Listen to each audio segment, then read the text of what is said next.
சில வார்த்தைகள் மட்டும் பேசும்படி கேட்டுக்கொள்கிறேன். அனைவருக்கும் வணக்கம்.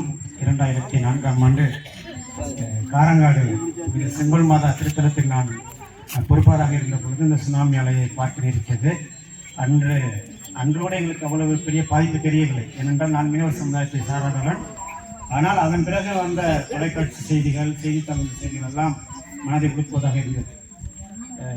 சுனாமியால் இறந்து போன அனைத்து ஆன்மாக்களுக்கும், அதைவிட குறிப்பாக சுனாமியின் பாதிப்பால் நம்முடைய வாழ்வாதாரத்தை இழந்து நிற்கக்கூடிய ஒவ்வொருவருக்கும் நம்முடைய உடனிருப்பை காட்ட வேண்டிய தருணம்.